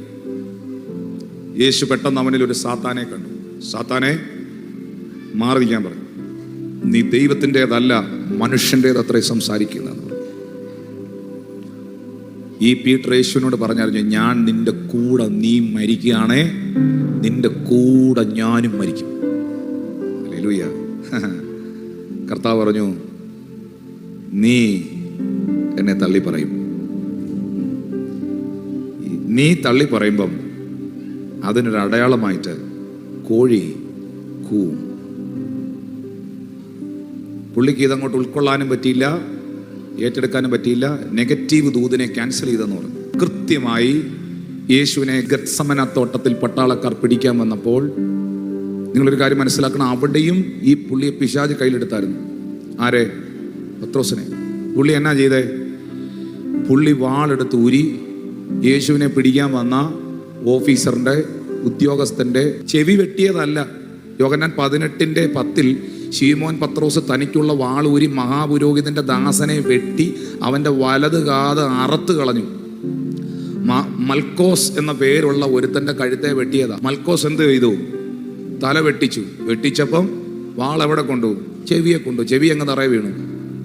ഈ പോലീസുകാരും പട്ടാളക്കാരും എല്ലാം നിൽക്കുക ആ ഗെത്സമന തോട്ടത്തിൽ. ഇനി സെക്കൻഡ് കൊണ്ട് യേശു അത് കണ്ടു. ഉടനെ യേശു പത്രോസിനോട് അവിടെ തിരിഞ്ഞെന്ന് പറയാണ്, വാൾ ഉറയിലിടുക, പിതാവ് എനിക്ക് തന്ന പാനപാത്രം ഞാൻ കുടിക്കേണ്ടതല്ലയോ? എന്നിട്ട് എന്ത് ചെയ്തെന്നറിയാമോ? ആ ചെവി എടുത്ത് ചെവി അറിയാതെ കർത്താവ് അങ്ങ് ഫിറ്റ് ചെയ്ത് കൊടുത്തു. എന്റെ ചോദ്യം, എന്തിനാ അത് ചെയ്തേ? അവസാനം ഒരു അത്ഭുതവും കൂടെ ചെയ്തിട്ട് ക്രൂശി മരിക്കാൻ പോയാണോ? അല്ല. ആ ചെവി, ആ പോലീസുകാരന്റെ ചെവി, അല്ലെങ്കിൽ ആ മഹാപുരോഹിതന്റെ ദാസന്റെ ചെവി ഇതെടുത്ത് സെറ്റ് ചെയ്ത് കൊടുത്തില്ലെങ്കിൽ അടുത്ത ദിവസത്തെ കോടതി വിധി എന്തോ വരുന്നതെന്നറിയോ? പ്രവചനത്തിൽ കിടക്കുന്നത് അവൻ നീതിമാനാണെന്ന്. ഇവനൊരു നീതിമാനായിരുന്നു എന്നാണ് പറയേണ്ടത്. പക്ഷേ ഈ ചെവി കർത്താവ് എടുത്ത് സൗഖ്യമാക്കി ചെവി അറിയാതെ പിടിപ്പിച്ചില്ലായിരുന്നെങ്കിൽ അടുത്ത ദിവസത്തെ കോടതി വരുന്നത് ഇവൻ ക്രിമിനലാണ്. ഇവനും ഇവന്റെ ഗുണ്ടകളും കൂടെ ചേർന്ന് ഉദ്യോഗസ്ഥനെ, ജോലിക്ക് നിന്ന ഉദ്യോഗസ്ഥനെ, പോലീസുകാരനെ വെട്ടിയവനാണ് ഇവൻ. കേസ് മാറിയോ? ക്ലോസ് മാറിയോ? പോലീസ് നിന്നവൻ ഒരുപോലാണോ?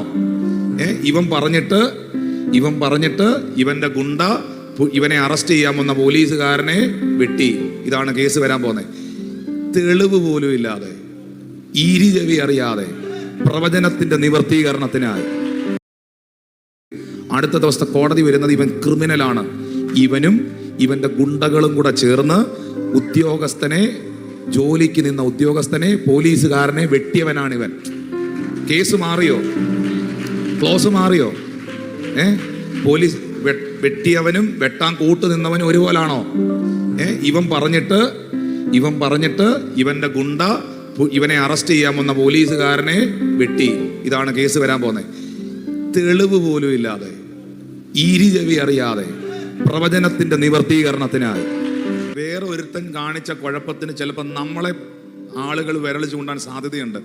അവിടെ പോലും നമ്മുടെ കർത്താവ് നമ്മളിൽ ദൈവിക പദ്ധതി ഉണ്ടെങ്കിൽ നമ്മളെ രക്ഷിക്കുന്നവനാണ്. പ്രിയപ്പെട്ടവരെ, ഇതേ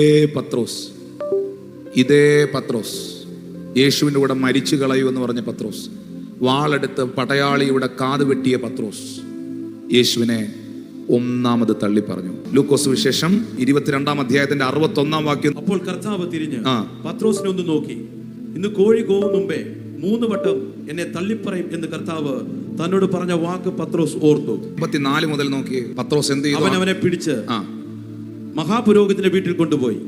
പത്രോസും അകലം വിട്ട് പിൻചെന്നു. അവർ നടുമുറ്റത്തിന്റെ മധ്യേ തീ കത്തിച്ചു ഒന്നിച്ചിരുന്നപ്പോൾ പത്രോസും അവരുടെ ഇടയിൽ ഇരുന്നു. അവൻ തീവട്ടത്തിനരികെ ഇരിക്കുന്നത് ഒരു ബാല്യക്കാരത്തി കണ്ടു.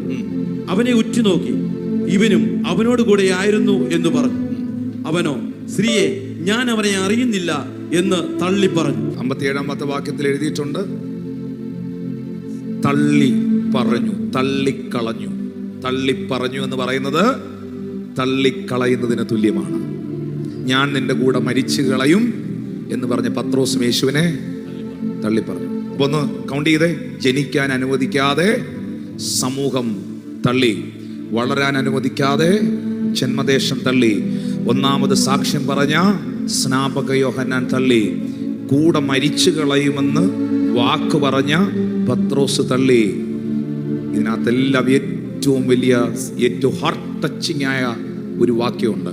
വീട് പണിയുന്നവരായ നിങ്ങൾ തള്ളിക്കളഞ്ഞ കല്ല് മൂലക്കല്ലായി തീർന്നിരിക്കുന്നു. ഏറ്റവും ഹാർട്ട് ടച്ചിങ് ആയ ഒരു വാക്യമുണ്ട്. അത് വായിപ്പിക്കട്ടെ. അതാണ് ഈ മെസ്സേജിന്റെ ഏറ്റവും ഒടുവിലത്തെ വാക്യം എന്നതുപോലെ മത്തായി സുവിശേഷം 27-ാം അധ്യായം 45-46 വാക്യങ്ങൾ. പ്രാർത്ഥനയോടെ ഈ വാക്യം ശ്രദ്ധിക്കണം. 6-ാം മണിനേരം മുതൽ 9-ാം മണിനേരം വരെ ദേശത്തെല്ലാം ഇരുട്ടുണ്ടായി. ഓ, താങ്ക് യു ജീസസ്. ഒരു വേദ പണ്ഡിതൻ തൻ്റെ പുസ്തകത്തിനകത്ത് എഴുതിയിരിക്കുകയാണ്, തൻ്റെ പുത്രനെ നഗ്നനായി ക്രൂശിച്ചിരിക്കുമ്പോൾ ലോകം അവൻ്റെ വേദന കാണാതിരിക്കാൻ, ലോകം അവനെ പിന്നെയും നിന്ദിക്കാതിരിക്കാൻ, ആ പുസ്തകത്തിൽ എഴുതിയിരിക്കുന്ന പറയുന്നത്, ലോകം അവനെ വീണ്ടും നിന്ദിക്കാതിരിക്കാൻ, വീണ്ടും അവൻ്റെ നഗ്നത കണ്ടും അവൻ്റെ രക്തം ഒഴുകുന്നത് കണ്ടും അവൻ പിടയുന്നത് കണ്ടും ശത്രു സന്തോഷിക്കാതിരിക്കാൻ കർത്താവ് ദേശത്ത് മുഴുവൻ ഇരുട്ടാക്കി കളഞ്ഞു.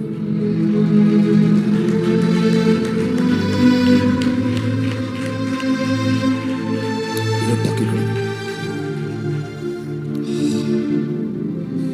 46-ാം വാക്യത്തിൽ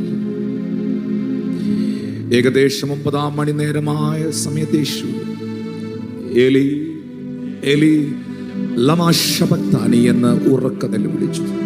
എൻ്റെ ദൈവമേ, എൻ്റെ ദൈവമേ, നീ എന്നെ കൈവിട്ടതെന്ത്?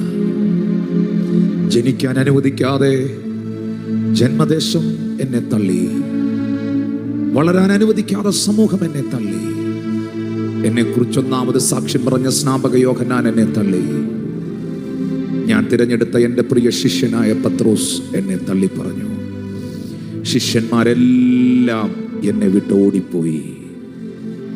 ഈ ക്രൂശിൽ കിടക്കുമ്പോൾ എന്നെ ഈ ഭൂമിയിലേക്ക് അയച്ച പിതാവേ, അപ്പാ, നീയും എന്നെ തള്ളിയോ?